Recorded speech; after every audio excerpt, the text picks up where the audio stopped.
Hi, thanks for joining me on Witness with the Monty. I'm in Lake Tahoe, and it's really windy, and I wanted to fish the Nevada side by Sand Harbor, but I left my waterproof pants sitting on my living room floor. And if you've ever seen me, any of the clips on my Lake Tahoe shore fishing playlist where I'm standing on the rocks and the waves are crashing up, it's in the 20s right now in the morning, and it's not a good time to get wet by a splashing Lake Tahoe wave. So I drove all the way over to the California side, and I'm in Emerald Bay. This is the one spot I know I can fish when there's white caps and big waves on the main lake, and I can fish down there and be in this little cut that's protected under the boat camp, and it's not going to be too windy where I'm not going to be able to fish and wash my rods and stuff. So it's a 1,000-foot elevation gain. You got to go up and down when you hike down this road. I might as well get started. It's already late. It's almost 8 a.m. I got up here an hour ago. I've been driving around looking for a place to fish. It's just so windy everywhere. This is the only place, especially since I don't got my waterproof pants on. So high winds in the 20s, Lake Tahoe. What am I waiting for? Let's go. And I always like to show this sign so people don't get themselves into a situation they don't want to deal with. It's a 1 mile walk to the bottom, a 1,000-foot elevation gain. Remember, down is optional, up is mandatory. It's funny you really need a sign for that, but I guess some people will fall into this thing like a trap. They'll walk down there. Next thing you know, it's like, oh my God, I'm having a heart attack trying to get out of here. So I'm coming to Emerald Bay below the boat camp because there's huge white caps and waves out in the main lake. That's where I wanted to fish earlier. There's big sets of waves rolling into Emerald Bay to the point where there's white caps right there. But behind this point, it's a windbreak, and there's way less wind. And this isn't the best fishing in Emerald Bay, but there's big fish here, and I'm willing to stick it out in the freezing cold as long as I got that windbreak and I'm not standing on a waves crashing shore. I actually was gonna hike up to Eagle Lake and try to catch some rainbows one last time before it iced over, but look at all the snow up there. That's where Eagle Lake is, right up there, and I'm not doing it. Just so I have to turn around and come back and fish down here anyway. This looks pretty good. The water in Emerald Bay is still really high, man. Lake Tahoe is full. And that'll explain why there's so much water in the Truckee. But there's some kind of construction boat over there. I'm gonna fish right off these rocks.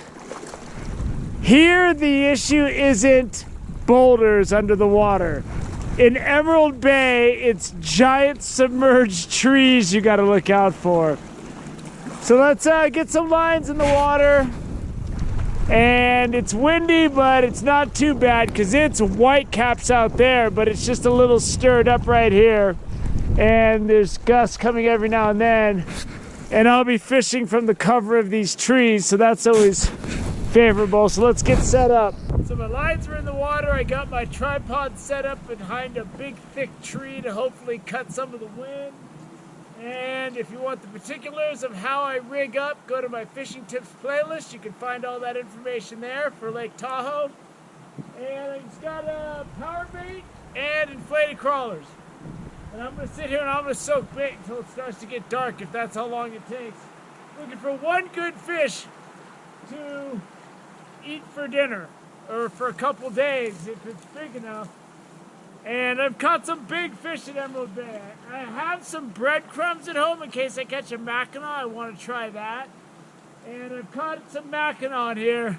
If you go to my Lake Tahoe fishing playlist and look at my Emerald Bay content, one day I get a big Mackinaw off the boat dock because I couldn't get up to Eagle Lake. So I came down here with my jigs and whacked a big Mackinaw on the end of that dock. But I've also caught some Mackinaw off the shore right here, so this could be the day I try to eat Mackinaw. We'll have to see. So, lines are in the water. The gusts of winds are coming and going. It's constant out there, but it only hits here every now and then. I got a giant jacket if I need it. I got a radio, and I guess let's get it on! Hey, Carla.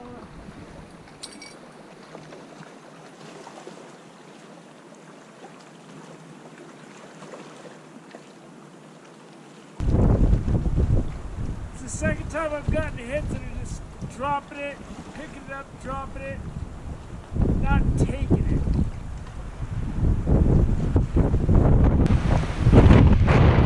Serious wind out here. Can't even feel if anything's happening.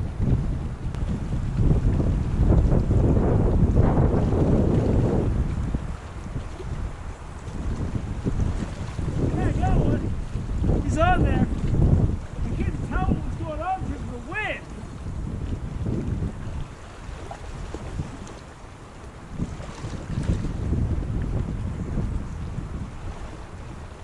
That's a nice rainbow for dinner. I'll take it.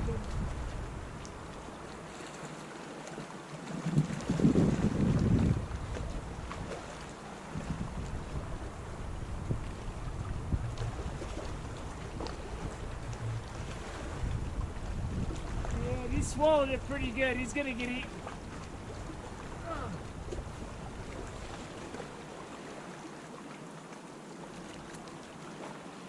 Not very big, but it'll definitely taste good.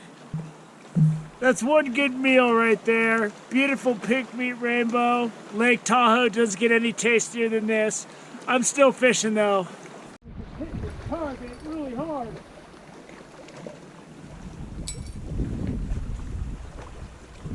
There he goes. There he goes.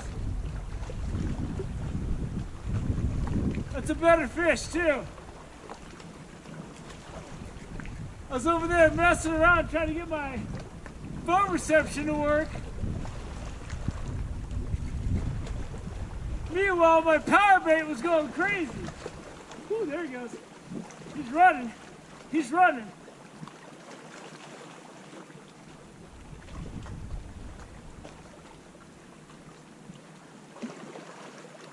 Trying to keep him up out. There's some branches and stuff down there. I want to keep this fish up off the bottom.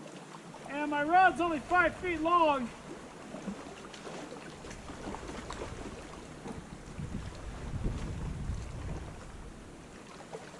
He feels pretty good.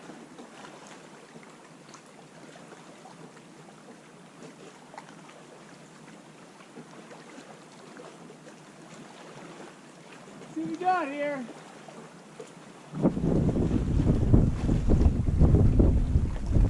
There he is. It's another rainbow. It's exactly what I want. But this one's a little better. So I'll be eating fish for a couple days here.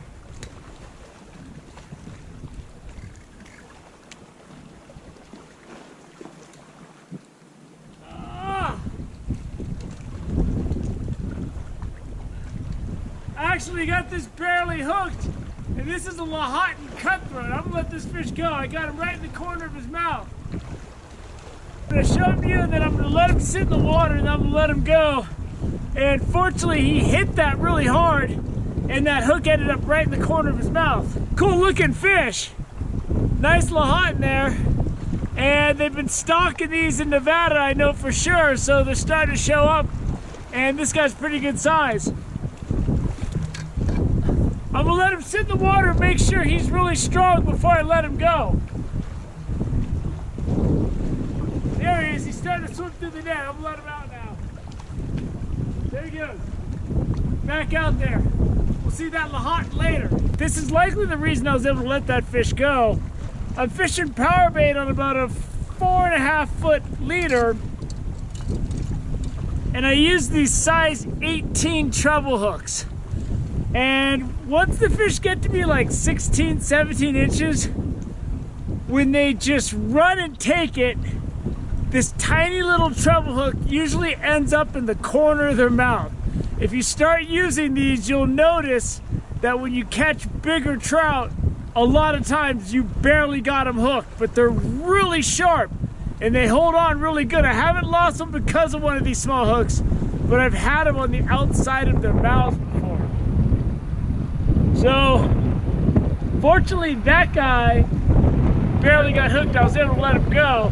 And it's cool that they're stocking Lahontan cutthroats in here, because that's the original trout from this Lake Tahoe area. When this was a giant inland sea, more like, the Lahontan cutthroat trouts were the apex predators. They're the OG trout. They're the original trout. So it's cool they're putting them back in here, and I've seen them in the tributaries and I'm fishing those when they're open. And I can definitely tell you they're reproducing, and that was a pretty good sized one. Sooner or later we'll start catching 10-pounders, I guess.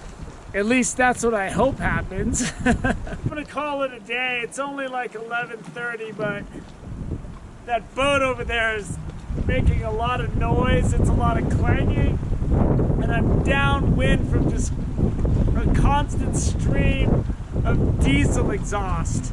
See, they're working out there and it's banging, it's clanking. I don't know if that's affecting the fishing, but that diesel exhaust that's coming out of that smokestack is just gassing me. I can't even breathe, man. So I kind of wish I kept that Lahontan cutthroat to eat too. That rainbow's enough for dinner though. It's fat, it's in the cooler. I'm not gonna take it out. I'm freezing, man. It's in the 30s now. It's not in the 20s anymore, but this wind is brutal. So I didn't get anything big today. That's cool. I got dinner, and we're gonna be fishing Lake Tahoe a lot this year. I'm gonna do a lot of fishing from beaches and shallow areas once it gets really cold, and we're gonna see if that works. And I'm gonna fail a lot at it, but if I don't fish those beaches and those shallow areas, we're not gonna know whether or not those are viable places once the water really gets cold. So that was fun. It's a beautiful Lahontan cutthroat. I'm happy to see them getting bigger. And you know, my personal limit for Lake Tahoe when I'm bait fishing is if I can see the hook on their mouth and get it out clean and let them go. As long as I already have something to eat, I release it. If it's the first fish I catch, it's up in the air. It really depends on whether I'm gonna let it go or not. But that hook was right there, man, so I just let it go. If you want more Lake Tahoe fishing action, go to my Lake Tahoe shore fishing playlist. I got a bunch of videos on there. I'm catching fish all over the lake from shore. Thanks for joining me on this windy, freezing day at Emerald Bay and Lake Tahoe. Thanks for joining me on Wilderness with Amani. Until next time.